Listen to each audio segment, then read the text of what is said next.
Hello everyone, welcome back to Football Manager 2017 with Newcastle United, and we've got a little North East derby away against Middlesbrough in the Premier League today. It's a full strength team going out there, no surprises. Meligoni in midfield, then you've got Cook behind him with Rahman, Lucas, Almanza and Mamana in the back four. It's pretty much everywhere else our full strength team. Ketchel is going to continue in goal.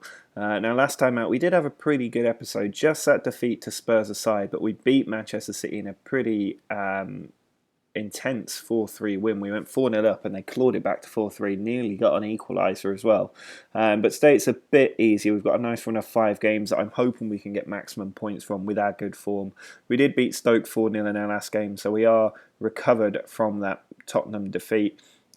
This is only a few days since the Stoke game though, so it could be quite tough, especially away from home. And then we've got Sunderland at home, so both of our North East derbies in a row.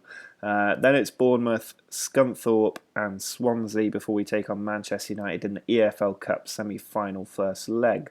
So this is a key game to kick us off. I'm hoping we can get 3 points. Middlesbrough aren't doing that well in the league and we should be able to turn them over without too much trouble. Kovacic finds Simonsen now. Rigi, it's slick passing and he's put Simonsen in and Simonsen has scored. It's taken him just 71 seconds to get the goal. He hasn't been that prolific this season compared to last season when we brought him in, but he's got the goal today. Meligoni runs the ball down the wing. Sane's got onto it. He's put it in. It's come for Kovacic and it's tipped onto the post by the keeper brilliantly. Oh, Evans has just pushed Lucas to the ground there. He's already on a yellow card and he's picked up a second, and Middlesbrough are down to 10 men. They've barely threatened and this last 15 minutes will be very tough for them. Roning plays the ball over to Kovacic. He finds Lucas on the left back position. Into Kostianski, Origi off the post, but Kostianski reacts absolutely brilliantly to put that in for 2-0. That's the full-time whistle. Kostianski's goal, pretty much the last act of the game. It's a good win, our second in a row, and it should push us even further up the table. We're now second with the teams around us still to play. We are level on points at the top of the table. It's now time to take on our other rivals, Sunderland. We're at home for this one. We do have a bit of trouble sometimes trying to beat Sunderland. It'd be nice to win by a few goals today if we can. A little bit of a makeshift defence. We are without Lucas today, so Almanza is in the centre. Chambers still out as well, so Pinheiro is going to start at right back. Then it's pretty much the same as last time out in the other positions. I'm hoping Simonsen can get another goal or two today. He hasn't got a bad record against Sunderland, but we could do with some more.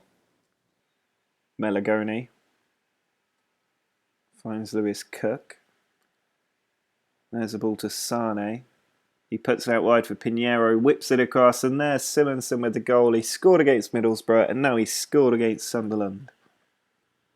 Kovacic plays the ball back to Cook. Now Meligoni. Over to Kovacic. Going to be nice to get a second goal and give us a cushion, and it's Origi trying to create something. Ball played into Sane. Pinheiro making a run on the right. And Origi's got lucky here. He's in behind and he slots it home. He's in such good form at the moment. He was unlikely to miss that chance. And it's now 2-0. Pinheiro to Meligoni. Pinheiro's been good today. He's found Origi again. Now Simonsen. Ball out to Meligoni. Nobody taking a shot just yet. He does find Sane, who steps inside, goes past a few players and pushes it just wide of the post. Sane's corner. Sent to the back post. Mana's up there. Llorente out, but Favre's there. Roning touched it off to him, and he's got his first goal for the club after a long injury layoff. Excellent stuff. Favre. Now Babarama, it's come from Roning. Carvalho from the edge of the area has scored an absolute screamer. That is one way to get your first goal for the Magpies. A screamer as a centre-back from the edge of the area for 4-0 against Sunderland. Last second corner from Cook, cleared away. That should be the full-time whistle, and it's a brilliant victory over Sunderland, who've given us some headaches in the past, but we've put them in their place today with a deserved victory. And that win closes the gap on league leaders Manchester City back down to 3 points as we look to keep that pressure up on them. It's another quick Premier League game in succession away against Bournemouth. We will get a little break after this ahead of the FA Cup and then a week's break before the league returns. And it is the 1st of January 2024. Worth noting that Morten Simonsen was actually named in the World Team of the Year. He was played as a sort of false nine behind Dybala, who won the Golden Ball. Simonsen wasn't shorted for the top three, but it was just interesting that he was in there because he's only 23. Dybala's now 30, and I think in a couple of years' time, if we can win the league and progress in the Champions League, there's a good chance Simonsen will be a future World Player of the Year. He's such a good talent. But this is quite an important game. We're still looking to keep the pressure up on Manchester City. As it is at the moment, we're ahead of Manchester United by 2 points, but we don't want to let that slip. It's very tight for these Champions League places. I think Spurs are maybe just dropping out, as are West Ham and Arsenal, but Liverpool could force us down to 5th place if we have a poor run of form. Bournemouth not doing that well, down amongst Sunderland. Middlesbrough were down in 19th, a bit more of a gap to them. But I'm hoping if we can beat Sunderland 4-0, we should be able to beat Bournemouth, even if we are away from home. Kovacic to Simonsen, he plays the ball in behind, and Origi's got in, and Origi's found that bottom corner brilliantly. He's so good at that almost Thierry Henry style goal where he cuts in from the left flank and scores a screamer. Babaramen's played that ball beautifully over to Origi. He pulls it back and Simonsen at the near post makes it 3 games in a row that he's got a goal now, and it looks like he might be back to his best.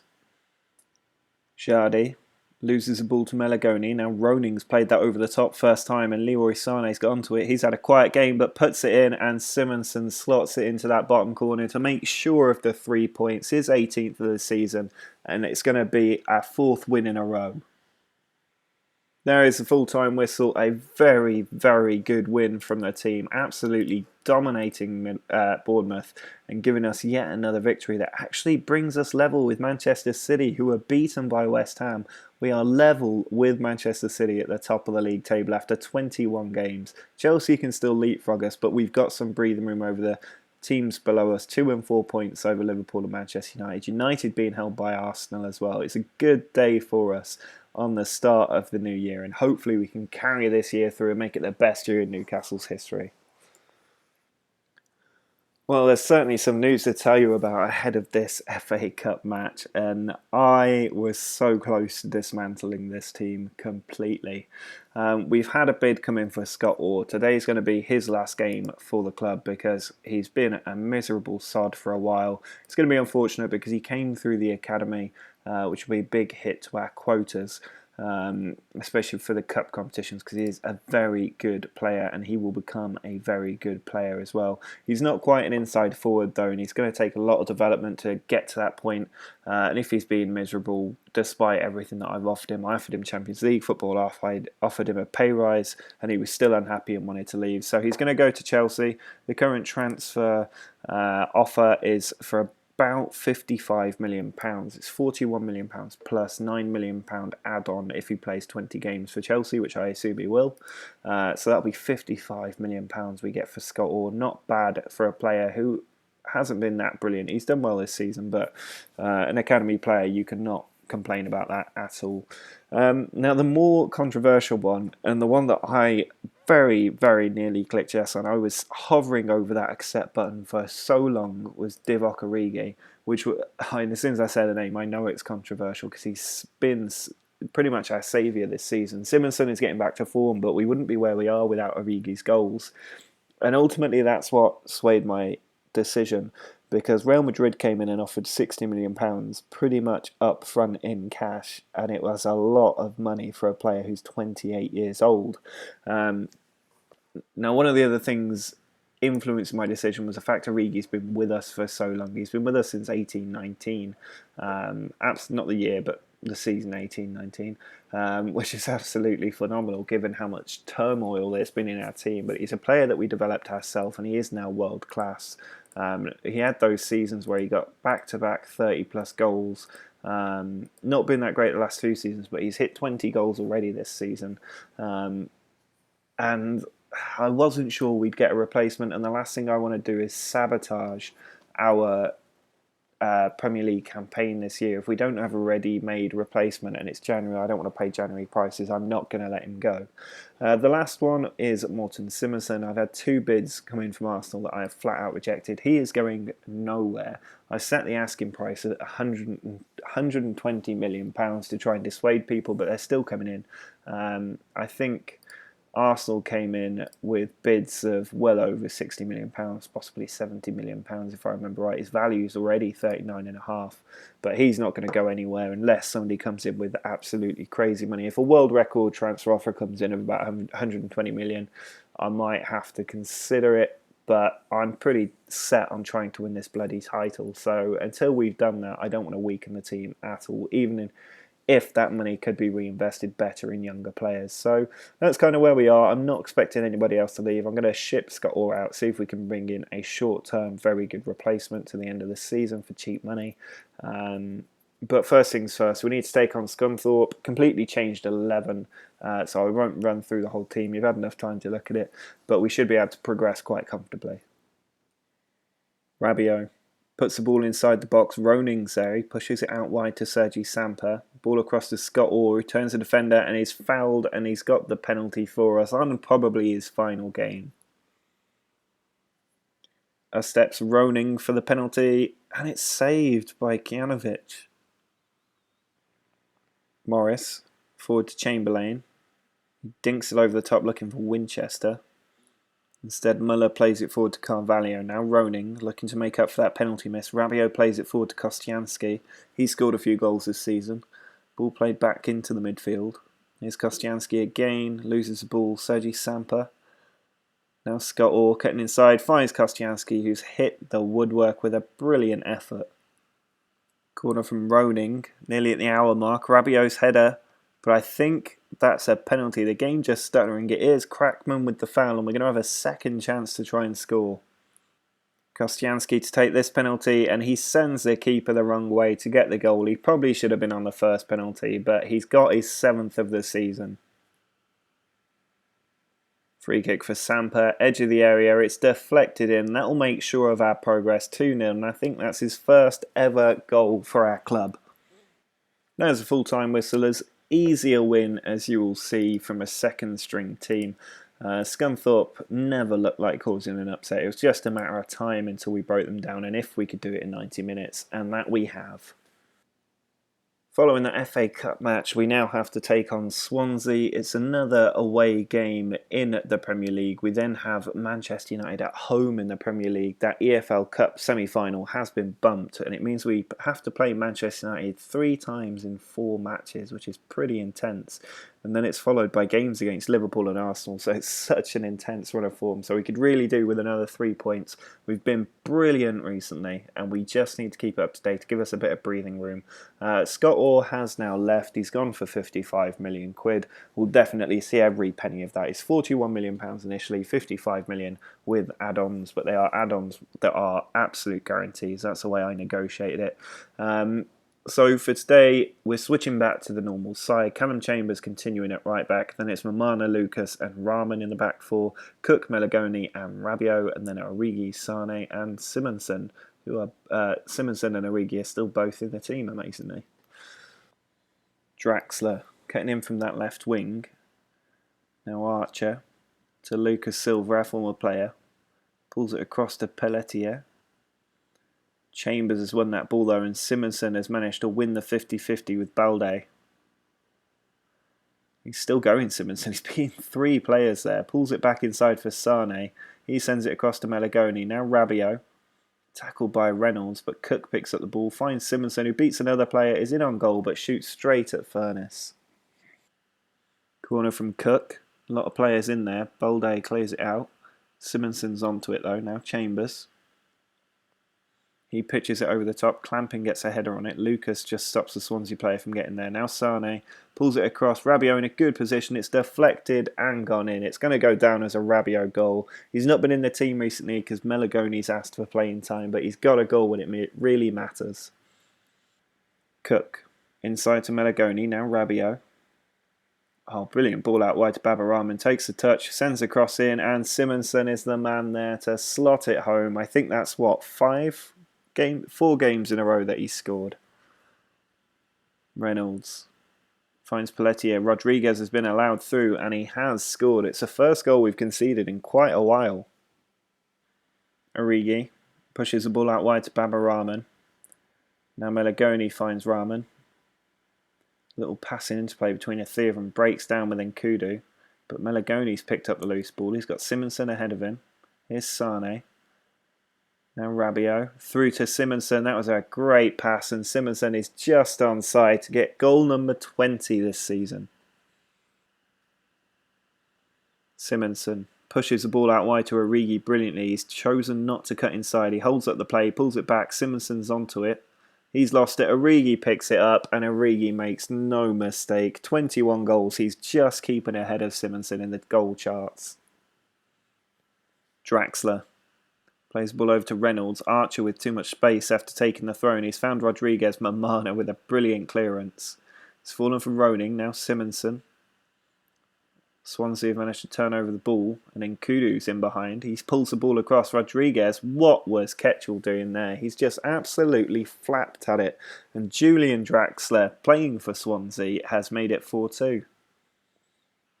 Mortensen, tackled by Cook. Now Sane chips it forward to Simonsen. He's still on a hat-trick as he charges down this right flank. Plays it inside. Leroy Sane on the ball. Still going Sane, and Furness with a save. There's a full-time whistle. It's another good win in the league. Coming away from home as well will definitely help. And it means we're top of the table. We are top of the league. Manchester United did get a win, 3-0, so they keep the pressure up, 4 points behind us as we go into the game with them in the league. Chelsea could still make up the ground. They're 4 points behind, but with 2 games in hand. And City will only match us on points, but would go ahead on goal difference if they win their game in hand. Well, we're heading into this final game of the episode against Manchester United at home, and there's a reason we're not on the screen we're normally on, and it's because I've made a pretty phenomenal transfer, and I'm quite happy with it. And that transfer is that we have signed Cristiano Ronaldo from Real Madrid. He's cost us just £5 million. He's a short-term replacement for Scott Orr. I couldn't be happier because he's still a brilliant player. 18 finishing, 16 first touch, 14 passing, 16... He's still a brilliant player. He doesn't have the physicals anymore, but that's not what we need from him. We need goals, and he will definitely be able to supply them.